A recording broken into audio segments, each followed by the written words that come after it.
কেন্দ্রীয় মহাসচিব জুনায়েদ বাবুনগরী সহ সকল নেতাকর্মীর মুক্তি, মিথ্যা মামলা প্রত্যাহার ও গণহত্যার প্রতিবাদে রোববার সারা দেশে সকাল সন্ধ্যা হরতালের ডাক দিয়েছে হেফাজতে ইসলাম। চট্টগ্রামের হাটহাজারী মাদ্রাসায় ডাকা সংবাদ সম্মেলন থেকে এই ঘোষণা দেয়া হয়। এছাড়া তারা 18 দলের বুধবার ও বৃহস্পতিবারের হরতালের সমর্থন জানিয়েছেন। সংগঠনের কেন্দ্রীয় নেতা মাওলানা আশরাফ আলী নিজামপুরী সংবাদ সম্মেলনে অভিযোগ করেন, শাপলা চত্বরে রোববার রাতে পুলিশ অন্তত 3000 নেতাকর্মীকে হত্যা করে লাশ গুম করেছে। চট্টগ্রাম থেকে আরিজ আহমেদের পাঠানো রিপোর্ট, ক্যামেরায় ছিলেন এনামুল হক।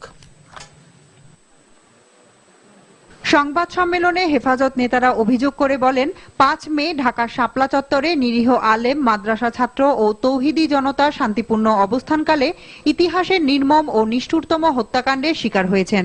সেদিনের কর্মসূচিতে অংশ নেওয়া বহু মানুষ এখনো কোথায় আছে জানা যাচ্ছে না উল্লেখ করে হেফাজত নেতারা দাবি করেন, সেদিন কমপক্ষে 3000 মানুষকে হত্যা করে লাশ গুম করে ফেলা হয়েছে।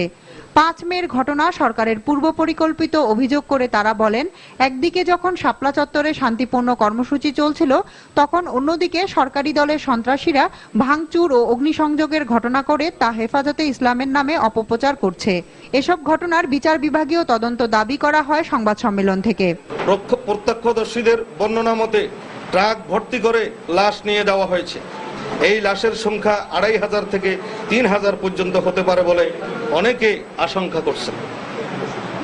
সেখান থেকে আলামত দ্রুত সরিয়ে নেওয়া হয়েছে, হাজার হাজার মানুষকে আহত করা হয়েছে। আলেমদের বেইজ্জতি করে ঢাকা থেকে বের হতে বাধ্য করা হয়েছে।